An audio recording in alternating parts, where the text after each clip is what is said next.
नमस्कार, खबर दोपहर में स्वागत है आपका। मैं हूं आपके साथ सिरांधा। शुरुआत बड़ी खबर के साथ करेंगे। मधु कोड़ा को बड़ी राहत मिली है। जी हां, पूर्व सीएम मधु कोड़ा को बड़ी राहत मिली है। दरअसल निचली अदालत के फैसले पर हाई कोर्ट ने रोक लगा दी है। 22 जनवरी तक अदालत के फैसले पर रोक लगाई गई है। हम आपको बता दें कि हाई कोर्ट ने सीबीआई को नोटिस भी जारी किया है और 22 जनवरी तक जवाब मांगा है। सीबीआई कोर्ट ने मधु कोड़ा को सजा सुनाई है, लेकिन अब राहत हाईकोर्ट से निचली अदालत के फैसले पर हाईकोर्ट ने रोक लगा दी है। हम आपको बता दें कि मधु कोड़ा को दोषी बताते हुए निचली अदालत ने सजा भी सुनाई, लेकिन इस फैसले पर 22 जनवरी तक रोक लगा दी गई है हाईकोर्ट की तरफ से और सीबीआई कोर्ट से इस मामले में जवाब भी मांगा गया है 22 जनवरी तक। तो बड़ी खबर आपको दे रहे हैं, मधु कोड़ा को बड़ी राहत मिली है। पूर्व सीएम मधु कोड़ा को निचली अदालत ने दोषी करार देते हुए सजा सुनाई, लेकिन अब इस सजा पर रोक लगा दी गई है हाई कोर्ट की तरफ से। 22 जनवरी तक ये रोक रहेगी। 22 जनवरी को सीबीआई को अपना जवाब पेश करना होगा। बात करेंगे अगली बड़ी खबर की। तेज प्रताप को नोटिस जारी किया गया है। सुप्रीम कोर्ट के वकील वैभव मिश्रा ने तेज प्रताप को नोटिस भेजा है। कोर्ट के फैसले पर जातिवादी टिप्पणी को लेकर यह नोटिस तेज प्रताप को भेजा गया है। हम आपको बता दें, लालू प्रसाद और जगन्नाथ मिश्रा संबंधी बयान पर नाराजगी जताते हुए यह नोटिस भेजा गया है। सुप्रीम कोर्ट की ओर से अवमानना का नोटिस भेजा गया है तेज प्रताप को और 10 दिनों के भीतर नोटिस का जवाब भी मांगा गया है। हम आपको बता दें, चारा घोटाला मामले में फैसले के बाद तेज प्रताप ने टिप्पणी की थी और इसी टिप्पणी को लेकर, जातिवादी टिप्पणी को लेकर नोटिस भेजा गया है। लालू प्रसाद और जगन्नाथ मिश्र को चारा घोटाले से जुड़े मामले में लालू प्रसाद को सजा सुनाई गई, जबकि जगन्नाथ मिश्र को नहीं सुनाई गई, जिसको लेकर टिप्पणी की थी तेज प्रताप ने और इसी को लेकर नोटिस भेजा गया है तेज प्रताप को और 10 दिनों के भीतर जवाब मांगा गया है।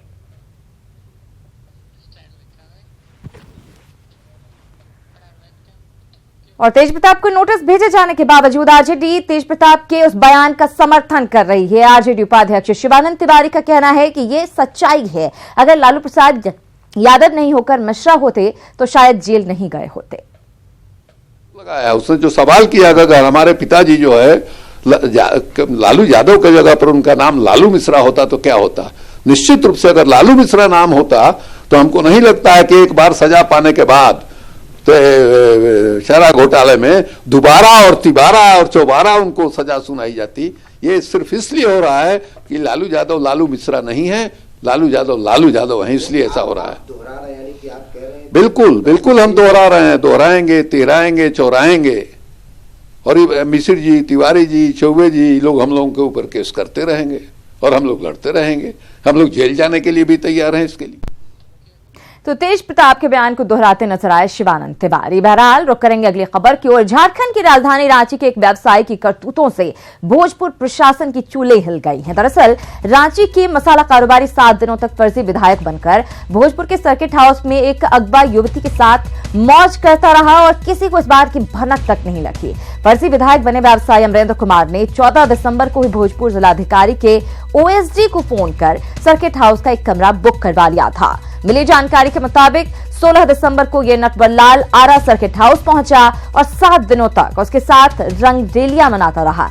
सर्किट हाउस के कर्मचारियों ने जब भी उससे किराए की मांग की तो वो पैसे बाद में देने का बहाना बनाकर टाल मटोल करता रहा। चौंकाने वाली बात यह है कि इस नटवरलाल की कारनामे का खुलासा खुद उसकी पत्नी ने किया है। रांची से आई पत्नी शालिनी ने नवादा थानाध्यक्ष के सामने यह खुलासा किया। सर्किट हाउस में जिस महिला के साथ आरोपी रह रहा था वो आसनसोल की रहने वाली बताई जा रही है और उसके अपहरण का केस बीते 6 नवंबर को ही वहां के थाने में दर्ज किया गया था। फिलहाल आरोपी फरार है, लेकिन बड़ा सवाल यह है कि जिला प्रशासन को इस बात की जानकारी तक नहीं थी। आखिर ऐसा कैसे हो सकता है?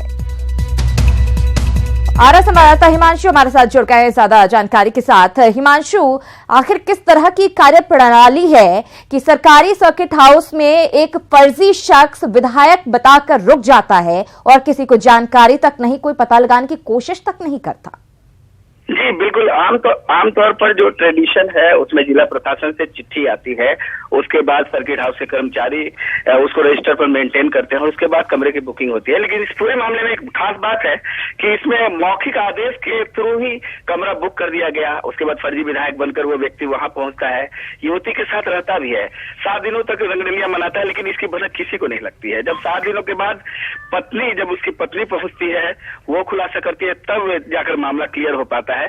और इस 7 दिनों के बीच में, आज 7 से 8 दिनों के बीच में किसी को भी पता नहीं चल पाता है कि वो फर्जी विधायक है। बिल्कुल हिमांशु, क्या संभव है कि सर्किट हाउस के किसी शख्स की मिली भगत हो? नहीं, सर्किट हाउस के शख्स जितने भी कर्मचारी हैं, हमने उनसे बात की तो उन्होंने ये बताया कि उनको बीच बीच में शक होता था, लेकिन चूंकि मामला पदाधिकारियों से जुड़ा था, वहां से आदेश आया था, जिला प्रशासन के जिलाधिकारी के ओएसडी का फोन आया था, इस वजह से उन्होंने अपने तरफ से कुछ भी इसमें नहीं बोला। उनको शक था, लेकिन उनकी मिली भगत की बात अभी तक सामने नहीं आ पाई। बिल्कुल, आरोपी फरार है, उसके बारे में क्या कुछ जानकारी अभी मिल पाई है? जी, आरोपी की टोह में पुलिस लगी है। एक पुलिस पदाधिकारी भी नवादा थाना प्रभारी द्वारा नियुक्त किया गया है उस पूरे मामले पर, उसकी जांच के लिए। लेकिन अभी तक पुलिस के हाथ कुछ भी नहीं है, सिर्फ फर्जी विधायक यानी अमरेंद्र जो है, उसका जो यूआई कार्ड है, आधार कार्ड है, उसकी जीरोक्स कॉपी ही है हाथ में, न ही उसका कोई एक्चुअल फोटो है पुलिस के पास। मतलब पुलिस के पास अभी तक कुछ भी मौजूद नहीं है जिस पर वो आगे बढ़ सके। लेकिन फिलहाल धीरे धीरे अभी बिल्कुल, तो पुलिस के लिए अब ये भी चुनौती है कि कैसे आरोपी को पकड़ा जाए। शुक्रिया हिमांशु इस पूरी जानकारी के लिए। तो किस तरीके से एक फर्जी शख्स विधायक बनकर सर्किट हाउस में रह रहा था, कई सारे सवाल खड़े हो रहे हैं कि आखिर कैसे वो रह रहा था। एक युवती को भी उसने साथ में रखा हुआ था और अभी तक पुलिस को कोई जानकारी आरोपी की नहीं मिल पाई है। उधर यूपी के रामपुर के सांसद ने शहादत पर अपमान बोले हैं। हालांकि उन्होंने बयान पर माफी मांग ली, लेकिन विवादित बोलने में बीजेपी के एक विधायक भी पीछे नहीं रहे। बीजेपी सांसद ने शहादत का अपमान किया। सांसद ने शहीद होने को रोज का काम बताया। शहादत को ये सिर्फ खेल का हिस्सा मानते हैं। तो रोज मरेंगे आर्मी में। कोई ऐसा देश है जहां आर्मी का आदमी न मरता हो, झगड़ा हो। सेना और शहीदों पर अपमानजनक बोल रहे ये यूपी के रामपुर से बीजेपी सांसद नेपाल सिंह हैं। शहीदों का अपमान बीजेपी सांसद नेपाल सिंह ने तब किया जब उनसे पुलवामा में शहीद हुए जवानों के बारे में पूछा गया। एक बार फिर सुनिए नेपाल सिंह ने क्या कहा। तो रोज मरेंगे आर्मी में। कोई ऐसा देश है जहां आर्मी का आदमी न मरता हो, झगड़ा हो। सैनिक के शहीद होने को रोज का काम बताने वाले सांसद नेपाल सिंह यहीं नहीं रुके। इन्होंने ये भी कह दिया कि दुनिया में कोई ऐसी चीज नहीं बनी जो जवानों को बचा सके। अच्छा, कोई डिवाइस बताओ, आर्मी ना मारे, कोई ऐसी चीज बताओ, कोई गोली काम ना करे, उसका से करवा दे। आर्मी पर बोले गए इस अपमानजनक बोल पर आपको गुस्सा आ सकता है, लेकिन बीजेपी सांसद तो इसे महज एक खेल का हिस्सा मानते हैं जिसमें हारने वाले की मौत होती है। सरप्राइज देते हैं एक दूसरे को। क्यों मरेंगे? अब ये आतंकी जो मारना है, सरप्राइज करके नहीं मारेगा ये। नेपाल सिंह के आर्मी पर दिए गए इस अपमानजनक बयान पर बवाल हुआ और जब बवाल बढ़ा तो इन्होंने इस पर सफाई देने के साथ साथ माफी भी मांग ली। ये बवाल बिल्कुल तोड़ मोड़ को कहा है, मैंने ऐसे शब्दों का उपयोग नहीं किया। भ्रामक प्रचार से किसी को दुख हुआ है, सैनिक को या किसी और को, और उस प्रचार के लिए मैं यही कहूंगा कि मुझे दुख है और मैं उससे क्षमा मांगता हूं। बीजेपी सांसद नेपाल सिंह ने माफी जरूर मांग ली हो, लेकिन उनके अपमानजनक बोल पर कई सवाल खड़े हो गए हैं। मसलन सांसद होकर भी गैर जिम्मेदार लोगों की तरह बयान क्यों दिया? नेपाल सिंह ने सांसद पद की गरिमा का ख्याल क्यों नहीं रखा? नेपाल सिंह की तरह बीजेपी में और भी हैं जिनकी आदत हो गई है विवादित बयान देने की। अब जरा सुनिए यूपी के खतौली से विधायक विक्रम सैनी को। मैं कट्टर हिंदूवादी हूँ, ये मेरी पहचान। मैं जातिवाद में कम विश्वास करता हूँ। हमारे देश का नाम हिंदुस्तान है, अर्थात ये हिंदुओं का देश है। कुछ लालच नेताओं ने बिना दाढ़ी वालों को यहाँ रोक दिया था, तुम्हारा हम मुसीबत में ये भी अगर चले जाते तो ये धन दौलत की सारी जमीनें घेरों पड़े हैं, ये सारी हम लोगों की होती। ऐसे विवादित बोलों पर सियासी बवाल होना तो तय है, ऐसे में ये समझना मुश्किल है कि प्रधानमंत्री नरेंद्र मोदी की बार बार चेतावनी के बाद भी बीजेपी नेता ऐसे बयान देते क्यों हैं? Bureau report, ETV news. Pulwama में शहीद हुए सीआरपीएफ के जवानों को अंतिम विदाई दी गई। देश के वीर सपूतों को नमन की ये तस्वीरें हम आपको दिखा रहे हैं। ये दो तस्वीरें, पहली तस्वीर राजस्थान के चूरू की, जहां शहीद जवान राजेंद्र नैन का पार्थिव शरीर उनके पैतृक गांव लाया गया। वहीं दूसरी तस्वीर जम्मू कश्मीर के श्रीनगर की है, जहां हुमहामा के आरटीसी सीआरपीएफ कैंप में शहीद जवान प्रदीप कुमार पांडा को श्रद्धांजलि दी गई।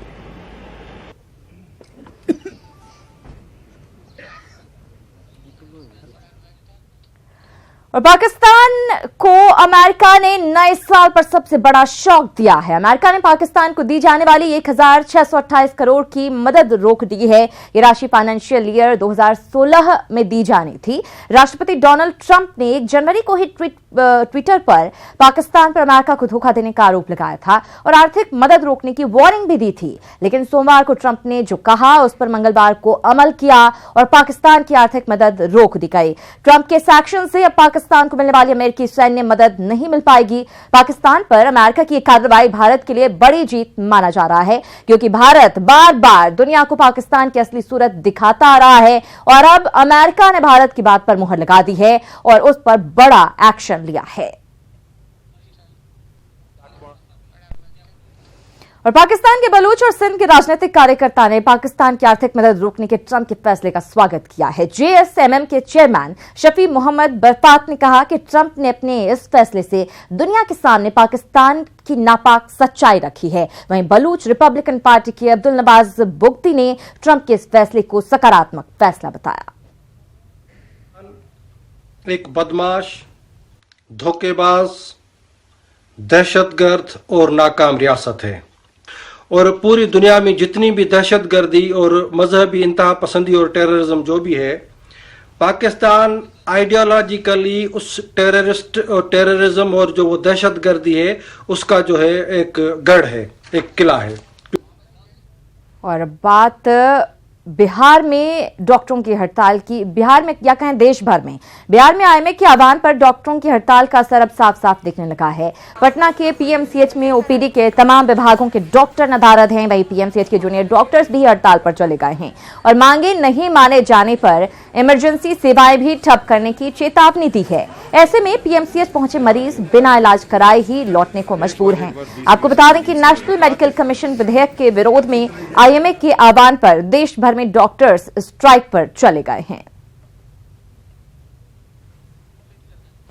तो हम आपको बता दें, नेशनल मेडिकल कमीशन का जो विधेयक लाया गया है उसका विरोध किया जा रहा है और देश भर में डॉक्टर्स हड़ताल पर हैं। लगभग 3 लाख के करीब डॉक्टर्स हैं जो हड़ताल पर हैं और बिहार में भी इसका असर साफ तौर पर नजर आ रहा है। पटना की बात करें तो यहां पीएमसीएच में बुरा हाल है। मरीज लंबी लंबी कतारों में खड़े हैं, वो इलाज नहीं करवा पा रहे हैं। बहुत सारे ऐसे मरीज भी हैं जो आए तो जरूर इलाज करवाने के लिए लेकिन वापस लौट गए क्योंकि डॉक्टर्स यहां पर मौजूद नहीं है। बड़ी तादाद में जूनियर डॉक्टर्स भी हड़ताल पर हैं। और आईएमए की हड़ताल पर बिहार के स्वास्थ्य मंत्री मंगल पांडे ने कहा है कि सभी अस्पतालों में इमरजेंसी सेवा बहाल रहेगी, मरीजों पर हड़ताल का असर नहीं पड़ेगा, जबकि आईएमए की मांग पर केंद्र सरकार और जेपी नड्डा विचार करेंगे। आईएमए एक दिन के आज सांकेतिक हड़ताल पर है। आपातकालीन सेवाओं को छोड़कर बिहार के अंदर जो हमारे अस्पताल हैं उन सभी जगहों पर आपातकालीन सेवाएं चिकित्सक दे रहे हैं। आईएमए की कुछ मांग है जो केंद्र सरकार के सामने उन्होंने रखा है। मैं समझता हूं केंद्र की सरकार और हमारे स्वास्थ्य मंत्री आदरणीय जेपी नड्डा जी उनके विचारों और उनकी मांगों पर ध्यान करें। और सिर्फ बिहार में ही नहीं बल्कि झारखंड में भी आईएमए की हड़ताल का असर साफ साफ देखा जा रहा है। रांची के रिम्स से लेकर रांची सदर अस्पताल समेत तमाम सरकारी और गैर सरकारी अस्पतालों में ओपीडी ठप है। आईएमए सदस्यों ने रिम्स की सर्जरी, ऑर्थो और आई डिपार्टमेंट को बंद करवा दिया। रांची सदर अस्पताल में भी कामकाज ठप है। ऐसे में मरीजों का बुरा हाल है। आईएमए ने नेशनल मेडिकल काउंसिल बनाने का विरोध किया है। जिस चीज में आज स्पेशलाइजेशन, सुपर स्पेशलिस्ट हो रहा है, वहाँ पर ठीक है, जहाँ कोई भी डॉक्टर नहीं है वहाँ गवर्नमेंट कैसे उसके राह में रोड़े अटकाना काम नहीं है। लेकिन पब्लिक जो चाहती है, ये सर्वोपरि बात है, पब्लिक क्या चाहती है। पब्लिक का काम कैसे हो, हेल्थ रिलेटेड इश्यूज कैसे सॉल्व हो। अगर उसे प्रॉपर डॉक्टर चाहिए, क्वालिफाइड डॉक्टर चाहिए, तो उसको वैसे ही से वो सेवा लेगा। बाधित होगा जो आउटडोर पेशेंट है उसको कल आई है, और बाकी तो सब काम चलेगा। इमरजेंसी सेवा में जो भी काम आवेगा सब चलेगा। नहीं टालेंगे नहीं, वही अगर लगेगा कि एक आध दिन टाला जा सकता है तो थोड़ा सा तो उसमें। और झारखंड के सबसे बड़े सरकारी अस्पताल रिम्स में आईएमए की हड़ताल से स्वास्थ्य सेवा पूरी तरह से ठप है। ओपीडी के साथ साथ कई विभागों को आईएमए सदस्यों ने बंद करवा दिया। ऐसे में मरीजों का भगवान ही मालिक है। आईएमए के आह्वान पर झारखंड के तमाम सरकारी और गैर सरकारी अस्पतालों के डॉक्टर्स हड़ताल पर हैं। पार्शियल चल रहा है, उसमें उसको भी हम लोग बंद करा रहे हैं। बंद हो रहा है, धीरे धीरे बंद हो जाएगा, 10 मिनट के अंदर सब बंद हो रहा है। अभी यहाँ तो कभी लगता है 60 ओपीडी बंद हो रहा है। अभी और डिपार्टमेंट घूम रहे हैं, जहाँ लोग बैठे हुए हैं उनको देख रहे हैं। वजह है कि लोगों में जागरूकता नहीं, और क्या बोलिएगा इसको कि हम पर वार हो रहा है और हम चुपचाप लड़ाई से मार सह रहे हैं। यही हालत है जिसका नतीजा है। इमरजेंसी खुला हुआ है, इमरजेंसी देख रहे हैं लोग। थोड़ा सा सपोर्ट तो पेशेंट को भी करना होगा ना। हम लोग भी तो पेशेंट उसी का पार्ट है ना। हम लोग कोनो पैसा कौड़ी के लिए तो नहीं कर रहे हैं, अस्पताल के लिए कर रहे हैं, तो पेशेंट को भी सपोर्ट करना चाहिए थोड़ा। तो डॉक्टर्स अपनी मांग पर अड़े हुए हैं, हड़ताल कर रहे हैं, आम जनता हलकान हो रही है। बहरहाल आगे बढ़ते हैं। बिहार के छपरा से एक ऐसी तस्वीर सामने आई है जिसे देखकर आप बिहार में स्वास्थ्य व्यवस्था की स्थिति का अंदाजा लगा सकते हैं। दरअसल रिविलगंज में टेम्पो पलट गया जिसमें 6 लोग घायल हुए। सभी को छपरा सदर अस्पताल में ले जाया गया, लेकिन अस्पताल की व्यवस्था तो देखिए। एक तो पहले अस्पताल लाने के लिए एम्बुलेंस की व्यवस्था नहीं की गई। जैसे तैसे घायल अस्पताल पहुंचे, तब वहां मौजूद स्टाफ ने ड्रेसिंग करके ऑपरेशन थिएटर में मरीजों को ऐसे ही छोड़ दिया। मरीज ठंड में ठिठुरता रहा, लेकिन उसके लिए कोई व्यवस्था नहीं की गई। दूसरी सबसे हैरान करने वाली तस्वीर ये कि जब मरीज के सिर से खून बहना नहीं रुक रहा था, तब डॉक्टरों ने सिर के नीचे एक डब्बा लगा दिया ताकि उसके दबाव से खून बहना बंद हो जाए। ये तमाम कुव्यवस्था सारण प्रमंडल के सबसे बड़े सदर अस्पताल में देखने को मिली है। ये तस्वीरें भी हम आपको दिखा रहे हैं, एक्सक्लूसिव तस्वीरें। संतोष हमारे साथ जुड़ गए हैं ज्यादा जानकारी के लिए। संतोष, आखिर ये क्या है? अस्पताल तो नहीं लगता। जी बिल्कुल, ये अस्पताल नहीं लगता। कहीं ना कहीं मरीजों को जो यहाँ पे आते हैं इलाज कराने के लिए, उन्हें मौत के घाट उतारने के लिए छोड़ दिया जाता है। बिल्कुल ये कहा जा सकता है कि यहाँ जो भी गंभीर मरीज आते हैं उनको उपचार बिना किए हुए पटना रेफर कर दिया जाता है।